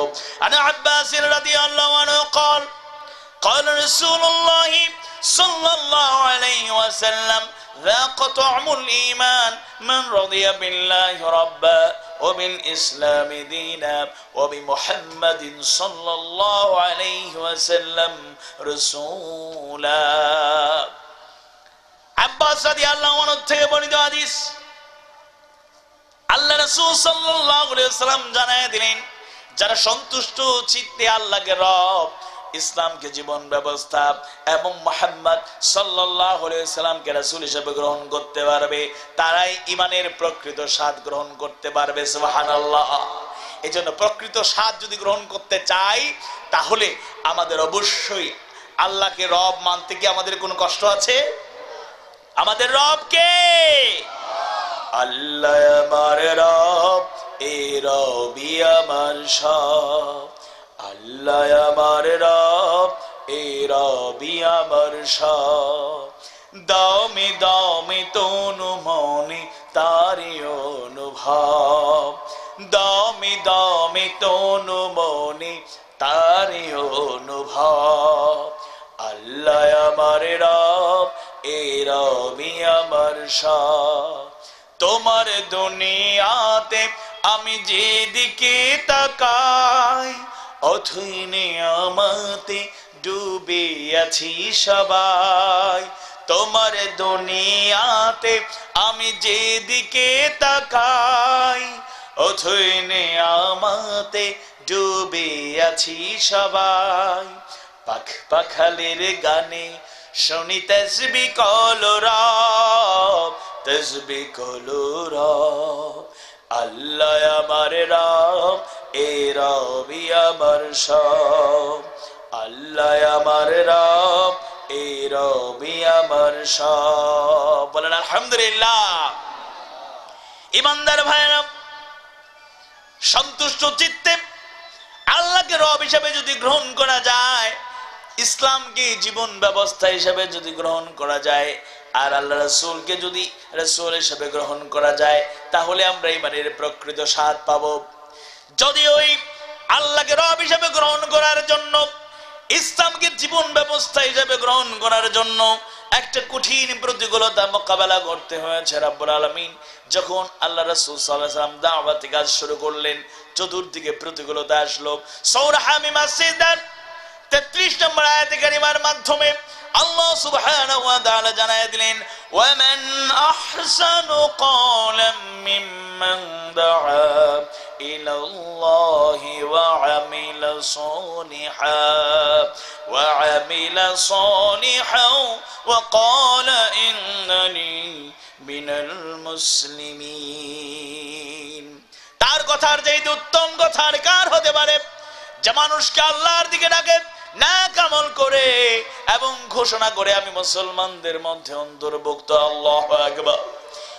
ওই সময়ের এই ঘোষণা আমরা মুসলমানদের মধ্যে অন্তর্ভুক্ত, এটা ওই সময়ের ঘোষণা যখন কেউ ইসলাম গ্রহণ করেছে, আল্লাহর গোলামি গ্রহণ করেছে বললেই নির্যাতন নিপীড়ন নেমে আসতো। সাহাবায়ে কেরাম শাহাদাতের পেয়ালা পান করেছেন, রক্ত দিয়েছেন, ক্ষতিগ্রস্ত হয়েছেন। ওই সময়ের ঘোষণা আমরা মুসলমানদের মধ্যে অন্তর্ভুক্ত। যখন আমি মুসলমান আল্লাহর গোলামি গ্রহণ করেছে বললেই নির্যাতনের স্টিম রোডে চালানো হতো, ঠিক কিনা? আজকেও পৃথিবীর বিভিন্ন জায়গায় আমরা মুসলমান, কদু খাইয়া মুসলমান, আর সহজ সহজ কিছু ইবাদত বন্দি গ্রহণ করে মুসলমান এরকম না। মানে কমপ্লিটলি যারা আল্লাহর গোলামিকে গ্রহণ করতে চায়, এই কোরআনকে কমপ্লিটলি যারা অনুসরণ করতে চায়, তাদের উপর নির্যাতন জুলুম আসে নাকি আসে না? আসে নাকি আসে না? আসলেই কি আমরা থমকে যাব? আসলে কি দুর্বল হয়ে যাব? না, বরং আমরা মুসলমান এই কথা বলতে গিয়ে আমাদের জীবনের ঝুঁকি আসতে পারে, কিন্তু আমরা মুসলমান হিসেবে এই জমিনে বাঁচতে চাই। যতদিন হায়াতে জিন্দেগি থাকবে মুসলমান থাকতে চাই, কখনোই মুনাফিক কাপুরুষ হতে চাই না, ঠিক কিনা? হযরত বেলাল রাদিয়াল্লাহু আনহু উমাইয়ার কাছে খুবই ভালো ছিলেন। দাসত্ব প্রথা ছিল, মালিক ছিলেন উমাইয়া, আর দাস হিসেবে হযরত বেলাল ছিলেন তার অধীনে। উমাইয়ার কোনো অভিযোগ ছিল না, বেলালকে অপছন্দ করার কোনো কারণ ছিল না। কিন্তু যখনই উমাইয়া জানতে পারলো বাপ দাদা 14 গোষ্ঠীর জীবন আদর্শ ছেড়ে দিয়া, বংশানুক্রমে পাওয়া জীবন ব্যবস্থা বাদ দিয়া, মূর্তি পূজা, চন্দ্রের পূজা, সূর্যের পূজা, সব পূজা বাদ দিয়া এক আল্লাহর গোলামি গ্রহণ করেছে বেলাল। বেলালকে বোঝানোর চেষ্টা করলো, বেলাল তোমাকে পছন্দ করি, ভালোবাসি, দীর্ঘদিন থেকে আমার অধীনে আছো, তোমার ব্যাপারে আমার কোনো অভিযোগ নাই, কিন্তু শুনেছি তুমি নাকি আল্লাহর গোলামি গ্রহণ করেছো, বংশানুক্রমে বাপ দাদা 14 গোষ্ঠীর জীবন আদর্শ ছেড়ে দিয়েছো। ও বেলাল, কথা সত্য কিনা? হযরত বেলাল রাদিয়াল্লাহু আনহু কপটে স্বীকার করলেন, অবশ্যই সেটা সত্য। তাকে বোঝানোর চেষ্টা করলো, তুমি তোমার আদর্শ ছেড়ে দাও, ত্যাগ করো এসব। বেলাল রাদিয়াল্লাহু আনহু অস্বীকার করলেন। বোঝানোর পর যখন উমাইয়া বেলালকে ইমানের পথ থেকে সরাতে পারলো না, আল্লাহর গোলামি থেকে সরাতে পারলো না, ইসলামের আদর্শ থেকে দূরে ঠেলে দিতে পারলো না, নির্যাতনের পথ বেছে নিল। নির্যাতন করা হয়, ধারাবাহিকভাবে নির্যাতন করা হয়, আর প্রশ্ন করা হয়, ও বেলাল, এখনো কি আল্লাহকে ভুলতে পারবে না? এখনো কি মুহাম্মদকে ভুলতে পারবে না? বেলাল রাদিয়াল্লাহু নির্যাতন সহ্য করেন, ধৈর্য ধারণ করেন, কিন্তু আল্লাহর গোলামি ছেড়ে দিতে রাজি হন না। একটা পর্যায়ে শাস্তির মাত্রা বাড়ায় দেওয়া হলো। মরুভূমির উত্তপ্ত বালুকার উপরে বেলালকে নিয়ে যাওয়া হলো। উত্তপ্ত বালুকার উপর হযরত বেলাল রাদিয়াল্লাহু আনহুকে শোয়া দেওয়া হলো, হাত পা বেঁধে ফেলা হলো। উত্তপ্ত বালুকার মধ্যে হাত পা বেঁধে শোয়া রাখার কারণে চামড়া মাংস জ্বলে পড়ে ছাই হয়ে যাচ্ছে। ওই কঠিন সময়ে যখন বেলাল রাদিয়াল্লাহু আনহুকে প্রশ্ন করা হলো, ও বেলাল, এখনো কি আল্লাহকে ভুলতে পারবে না? এখনো কি মুহাম্মদকে ভুলতে পারবে না?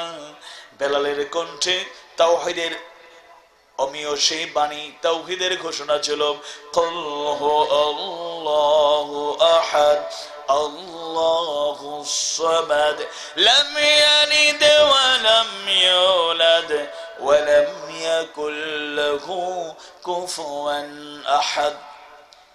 একটা পর্যায়ে হাত পা বেঁধে উত্তপ্ত বালুকার মধ্যে শুয়ে রাখার কারণে চামড়া মাংস পুড়ে যায়।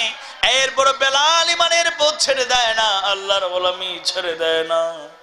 উমাইয়ার পাশবিক কায়দায় নির্যাতনের মাত্রা বাড়াইয়া দিল। একটি বড় পাথরের খণ্ড তার বুকের মধ্যে চাপাইয়া দিল। একদিকে উত্তপ্ত বালুকা চামড়া মাংস পুড়িয়ে দেয়, অন্যদিকে পাথরের একটা খণ্ড যখন বুকের উপর চাপাইয়া দেয়া হলো, এবার বেলাল কথা বলার শক্তি হারায় ফেললেন। প্রশ্ন করা হয়, ও বেলাল, এখনো কি আল্লাহকে ভুলতে পারবে না? এখনো কি মুহাম্মদকে ভুলতে পারবে না? কিন্তু এমন ভাবে পাথরটা চেপে বসেছে, বেলাল রাদিয়াল্লাহু আনহুর শক্তি ছিল না, জবাব দেওয়ার মতো ক্ষমতা ছিল না। শাহাদাত আঙ্গুল আকাশের দিকে উঁচু করে ঘোষণা করলেন, আহাদ আহাদ আহাদ আল্লাহু আকবার। শুধু তাই নয়, কণ্ঠের মধ্যে যখন একটু শক্তি সঞ্চিত হলো, একটা শব্দ কয়েকবার উচ্চারণ করে অজ্ঞান হয়ে পড়ে গেলেন। সেই শব্দ ছিল আহাদ আহাদ আহাদ। এর মানে হলো কুল হু আল্লাহু আহাদ।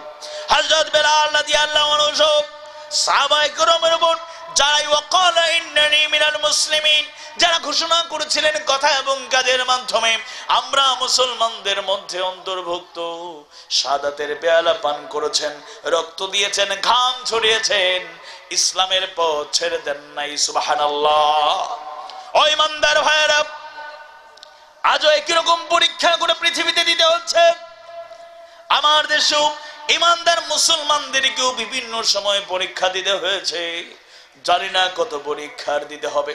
রাজশাহী বিশ্ববিদ্যালয়ে ইসলামের দাওয়াত দেওয়ার জন্য, কোরআনের কথা বলার জন্য, হাদিসের কথা বলার জন্য নবীন নতুন ছাত্রদের আহ্বান জানানো হলো।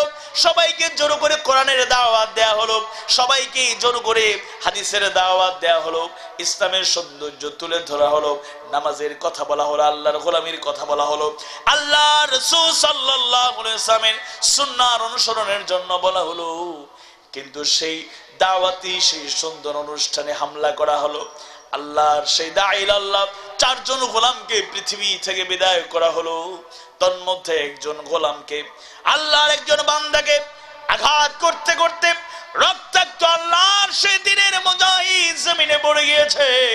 জমিনে পড়ে যাওয়ার পরেও সন্ত্রাসী মাস্তানরা বুকের মধ্যে ছুরি ঠেকিয়ে প্রশ্ন করলো, ভাই, তোমাকে পছন্দ করি, ভালোবাসি, তোমার সাথে ব্যক্তিগত কোনো আক্রোশ নাই, তোমাকে ছেড়ে দেব, তোমাকে শেষ করবো না, তোমাকে বাঁচার সুযোগ করে দেব, শুধু একটা ঘোষণা দাও, যে আদর্শের সাথে সম্পৃক্ত হয়েছো এই আদর্শের সাথে সম্পৃক্ত থাকবে না, আদর্শ ছেড়ে দেবে। আল্লাহ সেই গোলাম স্মৃতিচারণ করে বললেন, এই বিশ্ববিদ্যালয়ে প্রবেশ করেছি, একজন মেধাবী ছাত্র হিসেবে কিন্তু কোরআন পড়তে জানতাম না। বিশ্ববিদ্যালয়ে প্রবেশ করেছি একজন মেধাবী ছাত্র হিসেবে, কিন্তু হাদিস পড়তে জানতাম না। বিশ্ববিদ্যালয়ে প্রবেশ করেছি একজন মেধাবী ছাত্র হিসেবে, ইসলাম সম্পর্কে জানতাম না। বিশ্ববিদ্যালয়ে প্রবেশ করেছি একজন মেধাবী ছাত্র হিসেবে, নামাজি ছিলাম না। বিশ্ববিদ্যালয়ে প্রবেশ করেছি একজন মেধাবী ছাত্র হিসেবে, সত্যিকার মুমিন মুসলমানের বৈশিষ্ট্য আমার মধ্যে ছিল না। যারা আমাকে কোরআন শিক্ষা দিল, যারা আমাকে হাদিস তুলে দিল, ইসলামের সৌন্দর্য জানার সুযোগ করে দিল, যখন মুয়াজ্জিনের কণ্ঠে আযান ধ্বনিত হয়, সালাতুল ফজর নামাজে উঠতে পারতাম না। যারা ডেকে ডেকে নামাজে নিয়ে গিয়েছে, নামাজি বানিয়েছে, জীবনটা চলে যেতে পারে আল্লাহর গোলামদের এই দিনের কাফেলার থেকে সরে যাবো না, বলেন আল্লাহু আকবার। এরপর সেই দিনের মুজাহিদের উপর নির্যাতন বাড়লো। একটা ইটের উপর মাথাটা রাখা হলো, আরেকটা ইট দিয়ে উপর থেকে আঘাতের পর আঘাত করতে থাকলো। একটা ইটের উপর মাথা রেখে আরেকটা ইট দিয়ে যেন বারবার আঘাত করতে থাকলো। দিনের সেই মুজাহিদ আল্লাহর গোলাম, তার মাথা চূর্ণ বিচূর্ণ হয়ে গেল, থেতলে গেল। তার মাথা বিচূর্ণ হয়ে তিনি পৃথিবী থেকে বিদায় নিলেন। আল্লাহর গোলাম শাহাদাতের প্রাণ পান করলেন, পৃথিবী ছেড়ে চলে গেলেন, কিন্তু বাতিলের সামনে মাথা নত করলেন না, বলেন আল্লাহু আকবার। আজও এরকম পরীক্ষা ছিল, আছে এবং ভবিষ্যতেও থাকতে পারে। আমরা যদি প্রকৃত কথা এবং কাজে মুসলমান থাকতে চাই, এরকম হুঙ্কার আসবে, নির্যাতন নিপীড়ন আসবে, কিন্তু একটি মুহূর্তের জন্য ইসলামের সৌন্দর্য থেকে আমরা নিজেদের সরাবো না, ঠিক কিনা?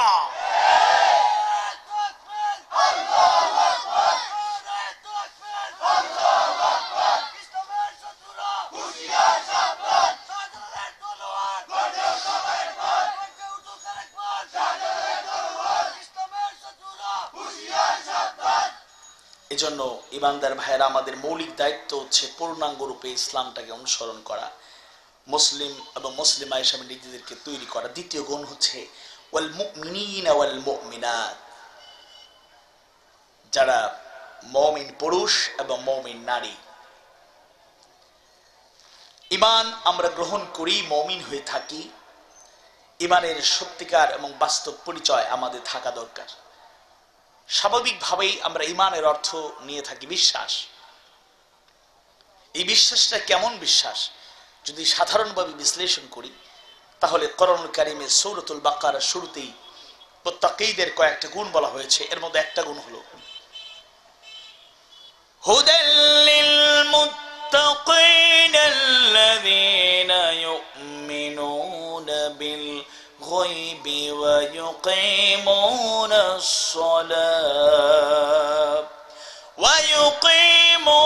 الصلاة ومما رزقناهم ينفقون والذين يؤمنون بما أنزل إليك وما أنزل من قبلك وبالآخرة هم يوقنون أولئك على هدى من ربهم وأولئك هم المفلحون।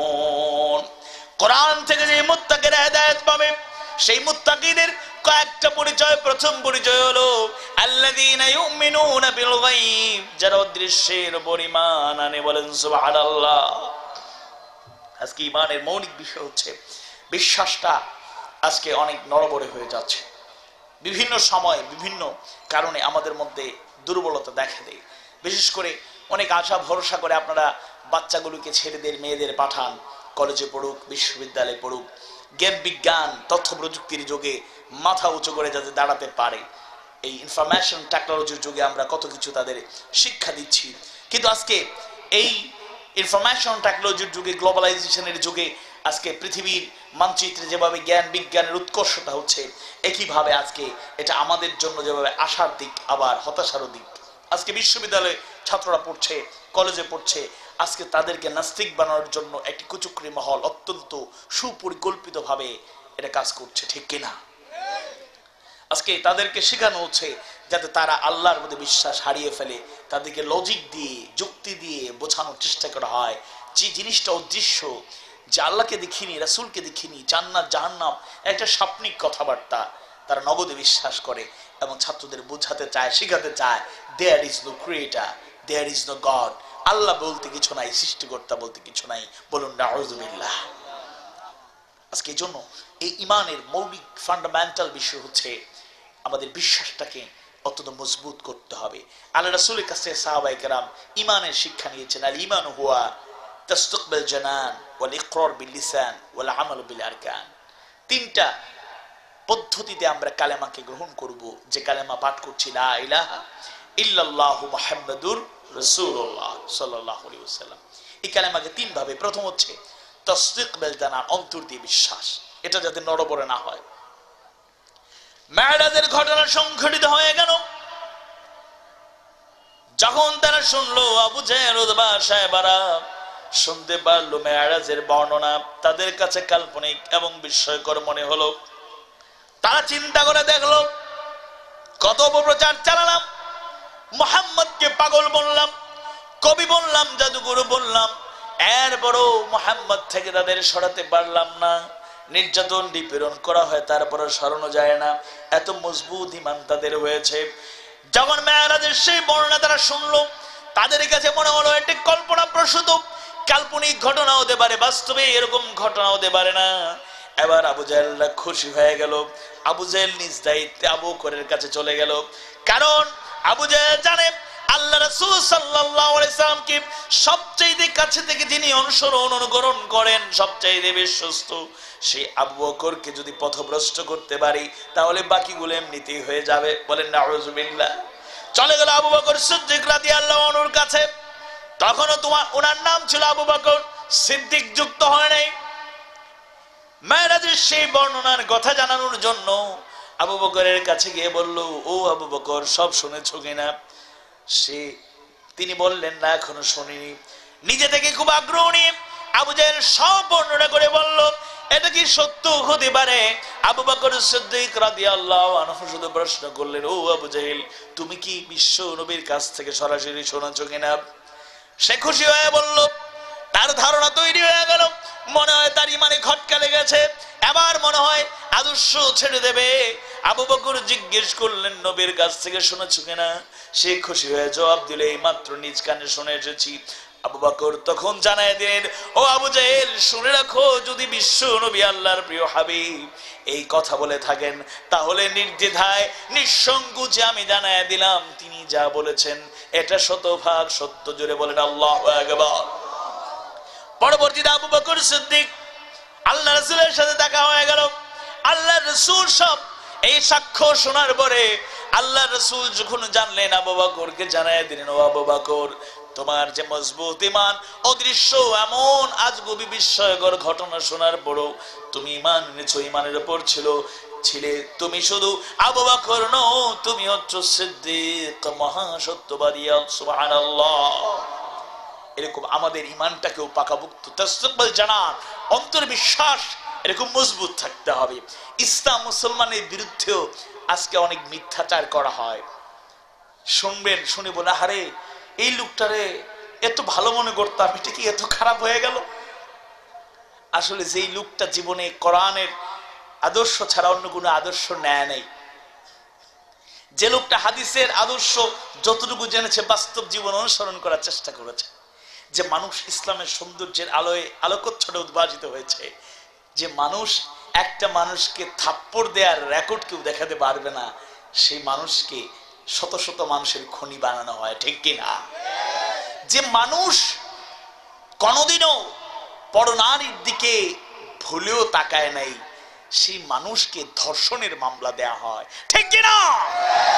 যে মানুষ জাতির জন্য, যে মানুষ দেশের জন্য, সমাজের জন্য, মানুষের কল্যাণে নিজের জীবনকে বিসর্জন দেয়, যে মানুষ নিজের চিন্তা না করে মানুষের কল্যাণে সময় ব্যয় করে, সেই মানুষকে মানুষের বিদ্বেষী দেশদ্রোহী বানানো হয়, ঠিক কিনা? এই জন্য ঈমান যদি দুর্বল করেন, আহারে ছিলাম তো সাথে, কিন্তু এরকম যদি লোক হয় তাইলে তো তার আর অনুসরণ করা যাবে না। বলেন নাউযুবিল্লাহ। ঈমানকে মজবুত করতে হবে। কেউ বলল আর সাথে সাথেই অনুসরণ করতে হবে। এরকম দুর্বল ইমানদাররা প্রকৃত ইমানদার হতে পারে না, ঠিক কিনা? আজকে নিঃসন্দেহে এই বিষয়গুলো আমাদের উপলব্ধিতে আসতে হবে। দ্বিতীয় হলো ইকরার বিল লিসান, মৌখিক স্বীকৃতি। এই মৌখিক স্বীকৃতি মানে শুধুমাত্র তাসবিহ জপা নয়, জিকির আজকার নয়, বরং আল্লাহ রাসূল সাল্লাল্লাহু আলাইহি ওয়াসাল্লাম এই মৌখিক স্বীকৃতি মানে হচ্ছে দাওয়াতটা পৌঁছে দেয়। আব্দুল্লাহ ইবনে আমর রাদিয়াল্লাহু আনহু قال قال رسول الله صلى الله عليه وسلم بلغوا عني ولو آية, আমার পক্ষ থেকে একটা আয়াত যদি জানো, বাণী জানো, অন্যের কাছে পৌঁছে দাও। এটা হলো প্রচার এবং প্রসার, এই কালেমার প্রচার করা। ওমর ইবনুল খাত্তাব রাদিয়াল্লাহু আনহু ঈমান আনলেন। 3 দিন আগে হযরত হামজা রাদিয়াল্লাহু আনহু ঈমান গ্রহণ করেছেন। তিনি ঈমান আনার পরে অনেক সাহাবী উপস্থিত ছিলেন। আল্লাহ রাসূল সাল্লাল্লাহু আলাইহি সাল্লামকে প্রশ্ন করলেন, ইয়া রাসূলুল্লাহ, ইয়া হাবিবাল্লাহ, 3 দিন আগে আরবের অত্যন্ত প্রভাবশালী হযরত হামজা ঈমান গ্রহণ করেছেন, আজ আমি অথম ঈমান গ্রহণ করেছি। আমার জানার বড় আগ্রহ, আমরা জীবিত থাকি কিংবা আদর্শের উপর টিকে থাকতে গিয়ে পৃথিবী থেকে বিদায় হই, জীবিত থাকি কিংবা মৃত হয়ে যাই, পৃথিবী ত্যাগ করি না কেন, আমরা যে আদর্শ গ্রহণ করেছি এটা হক এবং সত্য কিনা? বিশ্ব নবী সাল্লাল্লাহু আলাইহি ওয়াসাল্লাম জানায় দিলেন, ওমর শুনে রাখো, যে আদর্শ গ্রহণ করেছো, অনুকরণ করছো, এই আদর্শ অনুকরণ করছো, এই আদর্শ অনুসরণ করতে গিয়ে জীবিত থাকো কিংবা পৃথিবী থেকে বিদায় হয়ে যাও, নিঃসন্দেহে মনে রাখো এই আদর্শ মহা সত্য আদর্শ। সুবহানাল্লাহ। যারা আছেন বসে থাকেন, আমরা নির্ধারিত সময় এখানে আমি 7:45 পর্যন্ত সময় নেব ইনশাআল্লাহ, এবং একসাথে আমরা 8টার সময় নামাজ পড়ব। সবাই বলেন ইনশাআল্লাহ। উঠা শুরু হয়ে গেলে একটু পরিবেশটা অসুন্দর হয়ে যায়। এরকম মাহফিল তো আর প্রতিদিন হবে না, প্রতি মাসে হবে না। এই জন্য সুশৃঙ্খল ভাবে আপনারা বসে থাকবেন, ফাঁকা জায়গা না রেখে একটু কাছাকাছি মহব্বতের সাথে সবাই বসবেন, এই অনুরোধ করছি। ওমর ইবনুল খাত্তাব রাদিয়াল্লাহু আনহু জবাব যখন আল্লাহ রাসূল সাল্লাল্লাহু আলাইহি ওয়াসাল্লাম দিলেন, তোমরা জীবিত থাকো কিংবা পৃথিবী ত্যাগ করো, তোমরা যে আদর্শ গ্রহণ করো যেটা মহা সত্য, এটাতে কোনো সন্দেহ নাই। তখন ওমর ইবনুল খাত্তাব আল্লাহ রাসূল সাল্লাল্লাহু আলাইহি ওয়াসাল্লামের কাছে জানতে চাইলেন, ইয়া রাসূলুল্লাহ, ইয়া হাবিবাল্লাহ, আমরা যে আদর্শ গ্রহণ করেছি, জীবিত থাকি আদর্শের উপর কিংবা আদর্শের উপর থাকতে গিয়ে পৃথিবী থেকে বিদায় হই না কেন, যদি আদর্শ সত্য হয় তাহলে আর কয়দিন গোপনে গোপনে দাওয়াত দিব, ভালো লাগে না, আপনি অনুমতি দেন আমরা প্রকাশ্যে দাওয়াত দেব। জোরে কোন সুবহানাল্লাহ। আল্লাহ রাসূল সাল্লাল্লাহু আলাইহি সাল্লাম যে ওমরের জন্য দোয়া করেছিলেন, আল্লাহ রাসূল সাল্লাল্লাহু আলাইহি সাল্লাম জানতেন ওমরের মতো লোক, হামজার মতো লোক যখন ইসলামের ছায়া তলে এসেছে, ইসলাম আর গোপন থাকবে না, প্রকাশ্যে চলে যাবে। আল্লাহ রাসূল সম্মতি দিলেন। সাহাবীদের মধ্যে যারা ছিলেন উপস্থিত 2 ভাগে বিভক্ত হয়ে গেলেন, 2 সারিতে সারিবদ্ধ হয়ে এক সারির নেতৃত্বে ওমর ইবনুল খাত্তাব রাদিয়াল্লাহু আনহু এবং অন্য সারির নেতৃত্বে ছিলেন হযরত হামজা রাদিয়াল্লাহু আনহু। দুজনের নেতৃত্বে মক্কার সেই প্রান্তরে প্রকাশ্য কালেমার দাওয়াত যখন প্রচার শুরু হয়ে গেল, উপস্থিত মুহূর্তে কাফের মুশরিকরা বড় কষ্ট পেয়েছিল, আর চিন্তা করলো, আহারে ওমরের মতো লোক, হামজার মতো লোক, বর্তমান সময়ের কথা যদি বলি তাহলে বলবে রাজাকারদের দলে যোগ দিল। বলেন নাউজুবিল্লাহ। ওমরের মতো লোক আমাদের অন্যতম ভরসা ছিল, হামজার মতো বীর পুরুষ আমাদের অন্যতম সৈনিক ছিল, তারাও ইসলামে ছায়া তলে আশ্রয় নিল, তারা হতাশায় ভুগছিল। আল ইকরার বিল লিসান মানে হলো সেই কালেমার দাওয়াত প্রচার করা প্রকাশ্যে এবং পদ্ধতি অনুযায়ী দাওয়াত প্রচার করা। শুধু জিকির এই কালেমার মূল অংশ নয়। ইকরার বিল লিসান মানে হলো প্রকাশ্যে রব্বুল আলামিনের দাওয়াত কিংবা গোপনে যাই হোক না কেন দাওয়াত প্রচার করা, কোরআনের আলো ছড়িয়ে দেয়া, হাদিসের আলো ছড়িয়ে দেয়া। 3 নম্বর হলো আমাল বিল আরকান, কাজের মাধ্যমে বাস্তবায়ন। আমরা ঘোষণা করলাম আল্লাহ ছাড়া কোনো ইলাহ নেই, ঘোষণা করলাম মুহাম্মদ সাল্লাল্লাহু আলাইহি ওয়াসাল্লাম আল্লাহর রাসূল, অন্তরে বিশ্বাস করার সাথে সাথে, মুখে দাওয়াত দেওয়ার সাথে সাথে ওয়ামিলা সলিহা, বাস্তব জীবনে সে আদর্শ অনুকরণ করতে হবে। এবং সে আদর্শ অনুকরণ করতে গিয়ে নির্যাতন, নিপীড়ন, কষ্ট, দুঃখ, যাতনা যাই আসুক না কেন আমাদের দুর্বল হলে চলবে না। আল্লাহ রাসূল সাল্লাল্লাহু আলাইহি ওয়াসাল্লামের অন্যতম সাহাবী আলী কাররামাল্লাহু ওয়াজহা, আল্লাহ রাসূল সাল্লাল্লাহু আলাইহি ওয়াসাল্লাম যখন হিজরতের সেই নির্দেশের আলোকে সবাইকে হিজরতের জন্য পাঠায়া দিলেন, সর্বশেষে আবু বকরকে সাথে নিয়ে রওনা হবেন, একজন প্রতিনিধি রেখে যাওয়া প্রয়োজন মনে করলেন। আলীকে ডাকলেন, আলী আমার বিছানায় শুয়ে থাকো, আমি বের হয়ে যাব। আলী রাদিয়াল্লাহু আনহু সবুজ একখানা চাদর দিলেন। আলী রাদিয়াল্লাহু আনহু আল্লাহ রাসূল সাল্লাল্লাহু আলাইহি ওয়াসাল্লামের বিছানায় শুয়ে থাকলেন। ওদিকে বাড়ির চতুর্দিক থেকে কাফের মুশরিকরা ঘেরাও করে রেখেছে। নাদোয়ার বৈঠকের মাধ্যমে সিদ্ধান্ত হয়ে গিয়েছে, আবু জাহল উতবা সাহেবদের নেতৃত্বে সেই বৈঠকে সিদ্ধান্ত ঘোষণা করা হয়েছে, যে ব্যক্তি, যে মহান পুরুষ, যে সৈনিক মুহাম্মদকে জীবিত কিংবা মৃত আমাদের সামনে হাজির করতে পারবে, তাদের জন্য 100 লাল উট পুরস্কার দেওয়া হবে। বলেন নাউযুবিল্লাহ। আরবের তরুণ সৈনিকেরা ঝাঁপিয়ে বলল, আল্লাহ রাসূল সাল্লাল্লাহু আলাইহি ওয়াসাল্লামকে জীবিত কিংবা মৃত গ্রেফতারের জন্য একটা বর্জে তার বাড়ি ডাঙ্গেরা ঘেরাও করলো। রাতের আধারে তারা ঘেরাও করলো। আল্লাহ রাসূল সাল্লাল্লাহু আলাইহি ওয়াসাল্লাম আল্লাহ রাব্বুল আলামিনের বিশেষ রহমতে কুদরতে আবু বকর সিদ্দিক রাদিয়াল্লাহু আনহুকে সাথে নিয়ে তাদের সামনে দিয়ে চলে গেলেন। তারা অবলোকন করতে পারলো না, উপলব্ধি করতে পারলো না। সুবহানাল্লাহ। আলীর কথা বলছিলাম। আলী রাদিয়াল্লাহু আনহু আল্লাহ রাসূল তাকে বললেন, তুমি শুয়ে থাকো। একবার চিন্তা করলেন না বিশ্ব নবীকে হত্যা করার জন্য অস্ত্র শস্ত্র নিয়ে চতুর্দিকে ঘেরাও করেছে, যদি বিশ্ব নবীকে না পায় আমি আলীকে শেষ করে দেবে তারা। এরপর একবার চিন্তা করলেন না তাদের হৃদয় ইমানি মজবুতি কতটুকু ছিল, আল্লাহর ভয় কেমন ছিল, রাসূলের আনুগত্য কেমন ছিল, কেমন ইমানি দৃঢ়তা ছিল। সকাল হওয়ার পরে যখন তারা ঘরে ঢুকলো, আলীকে দেখতে পেল। আলী রাদিয়াল্লাহু আনহু জানতেন জীবনের ঝুঁকি আছে। আলী রাদিয়াল্লাহু আনহু জানতেন অনেক বড় ক্ষতি হতে পারে, কিন্তু এক মুহূর্তের জন্য আপত্তি করলেন না, ইমানের উপর অটল থাকলেন। বলেন আল্লাহু আকবার। আজকে আমাদেরও ইমানের পথ একটা কুসুমাস্তীর্ণ পথ নয়, কণ্ঠকাকীর্ণ কঠিন পথ। আল্লাহ রাব্বুল আলামিন সূরা আনকাবুতের 2য় আয়াতে বলছেন, হাসিবান নাস, লোকেরা কি মনে করে নিয়েছে আইয়ুতরাকু, তাদেরকে ছেড়ে দেয়া হবে, আইয়াকুলু, তারা বলল আমান্না, আমরা ঈমান এনেছি, ওহুম লা ইফতানুন, তাদেরকে পরীক্ষা করা হবে না? অবশ্যই পরীক্ষা করা হবে। আল্লাযী খালাকাল মাউতা ওয়াল হায়াতা লিয়াবলুয়াকুম আইয়ুকুম আহসানু আমালা, আমাদের মৃত্যু আমাদের জীবন সৃষ্টি করা হয়েছে আল্লাহ পরীক্ষা করে দেখতে চান আমলের দিক থেকে কারা শ্রেষ্ঠ। এজন্য ঈমানের পরিপূর্ণতা পাবে অন্তরে বিশ্বাস, মৌখিক প্রকাশ এবং বাস্তব জীবনে ঈমানের সে অনুসরণ যদি আমাদের মধ্যে থাকে। এর পরের গুণ হলো ওয়াল কানিতিন ওয়াল কানিতাত, যারা অনুগত্যশীল পুরুষ এবং মহিলা, যারা কোনো আনুগত্যের ক্ষেত্রে আল্লাহ তার রাসূলের আনুগত্যের ক্ষেত্রে কখনোই ভিন্ন মত পোষণ করে না। আল্লাহ রাব্বুল আলামিন কোরআনুল কারীমের সূরাতুন নিসা 59 নম্বর আয়াতে কারিমার মাধ্যমে অন্য শব্দ ব্যবহার করে আনুগত্যের কথা বলছেন। ইয়া আইয়ুহাল্লাযীনা আমানু أطيعوا الله وأطيعوا الرسول وأولي الأمر منكم, হে ইমানদারগণ আল্লাহর গোলামি করো, আল্লাহর রাসূলের গোলামি করো এবং তাদের স্থলাভিষিক্ত প্রতিনিধিদের আনুগত্য করো। আজকে আয়াত কারিমার মাধ্যমে আমাদের জন্য অপরিহার্য ফরজ একটি দায়িত্ব হচ্ছে আনুগত্যশীল থাকা, আল্লাহর বিধানে আনুগত্য থাকা, আল্লাহর রাসূল সাল্লাল্লাহু আলাইহি ওয়াসাল্লামের আনুগত্যের মধ্যে থাকা।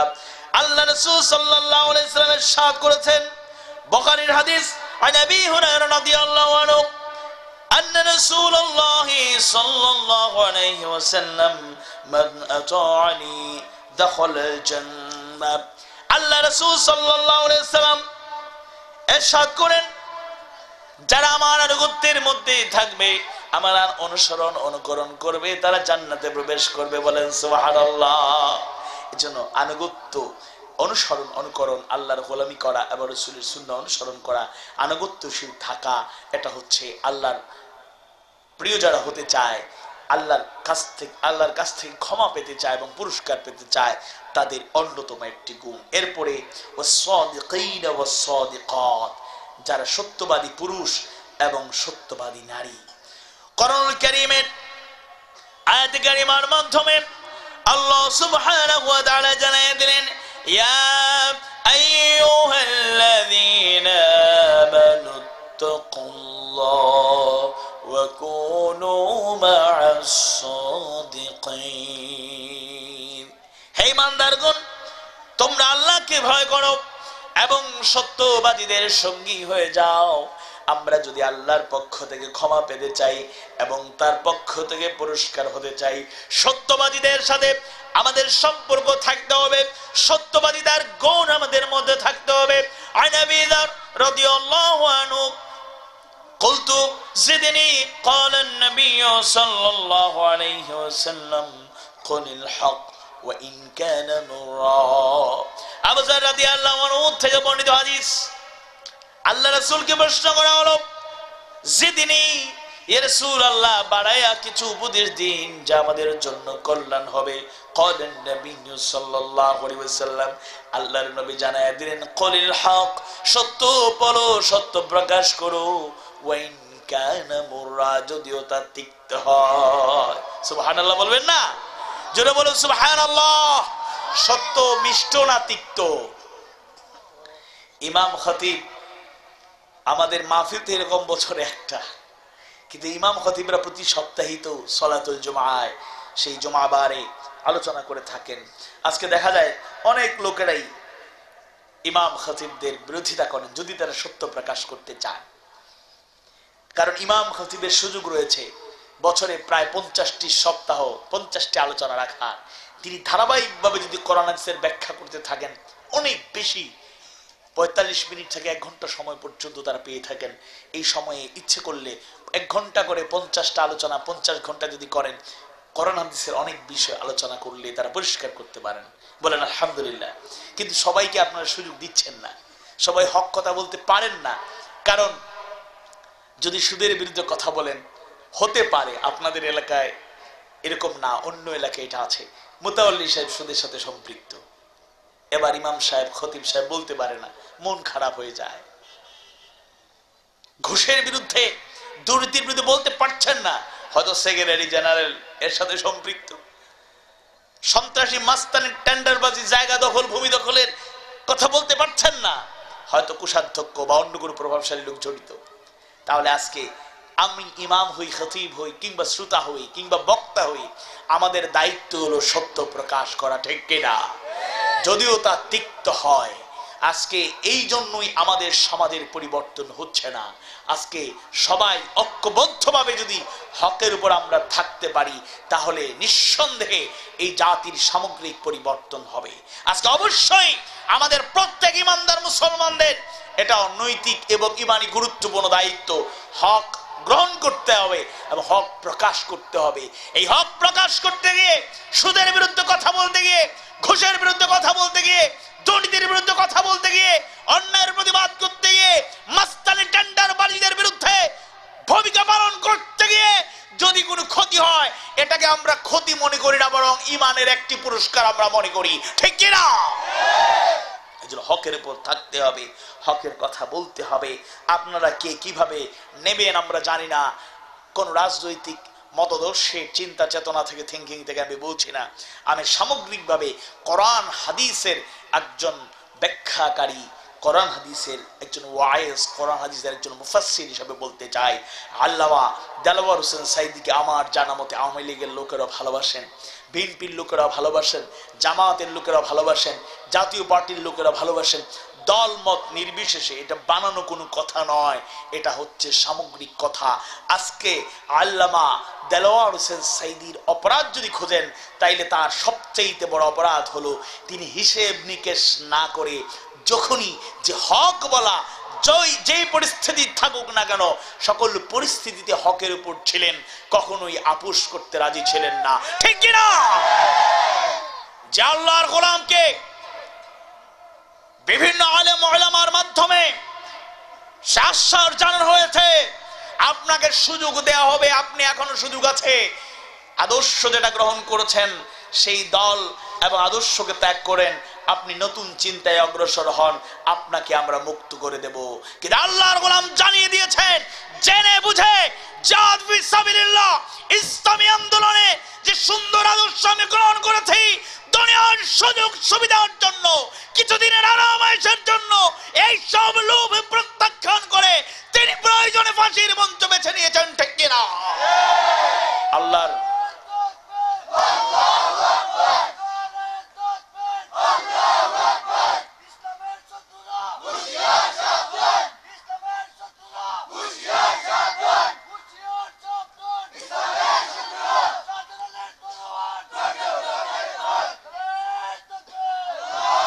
আমরা দৃঢ়ভাবে বিশ্বাস করি, যেহেতু তার চূড়ান্ত সিদ্ধান্তের একটু পরিবর্তন করে তাকে যাবজ্জীবন দেয়া হয়েছে, এতটুকু কনসিডার যেহেতু করা হয়েছে, আমি সরকারের প্রতি অনুরোধ করব, আমরা কোনো রাজনৈতিক বক্তৃতা শোনার জন্য না, আমরা কোনো পলিটিক্যাল স্পিচ শোনার জন্য না, বরং আমরা কোরআনের তাফসীর শোনার জন্য আমাদের এই কোরআনের পাখিকে আমাদের মাঝে ফিরে পেতে চাই, ঠিক কিনা?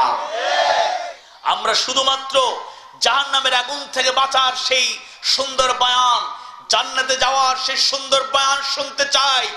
আজকে গোটা পৃথিবীর বিভিন্ন প্রান্ত থেকেও মানুষ আবেগ আপ্লুত